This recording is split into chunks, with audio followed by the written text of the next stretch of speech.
Donc, on observe, c'est que des gens, ils ne se sentent pas concernés. Donc, ça, c'est l'affaire des autres, c'est les milliardaires, c'est les autres qui ont construit des...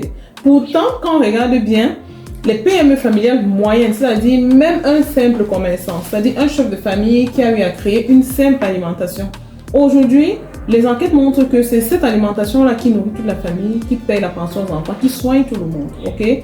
Donc, imaginez un peu le scénario et tel qu'on voit comment ces entreprises fonctionnent, c'est lui-même le propriétaire qui est là du matin au soir. Il est à la caisse, il doit gérer la gestion avec les fournisseurs, les clients et tout. Il doit être partout pour que ça fonctionne. C'est-à-dire pour que ça perdure, il doit être là pour stopper, pour manager, pour tout faire. Bon, imaginez que pour n'importe quelle raison, ils sont appelés à ne pas être là. C'est le scandale en fait. Ça veut dire, au-delà des pertes, au-delà du fait qu'il va devoir fermer, c'est la famille qui se retrouve dans le noir total en fait. C'est peut-être parfois les enfants qui sont obligés d'arrêter l'école parce qu'il n'y a plus personne pour payer. C'est des maladies qui ne seront plus soignées.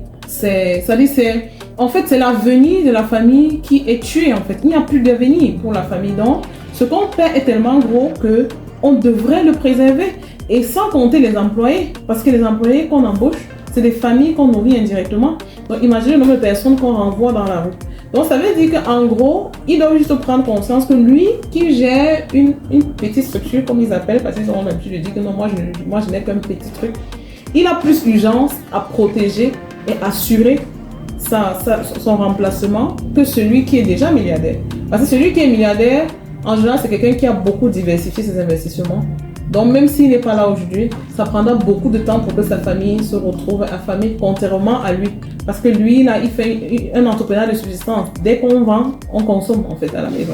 Donc, en fait, c'est le travail que l'on a fait de vraiment éduquer ces personnes et leur rappeler à la réalité, leur dire, vous, là, vous avez plus d'urgence à ce qu'on travaille votre succession, en fait. OK?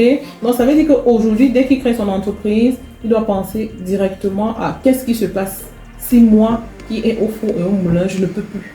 Qu'est-ce qui se passe? Comment on fait pour que on continue à manger, pour que les enfants continuent à aller à l'école, pour qu'on continue à se soigner? Donc, c'est un peu ça.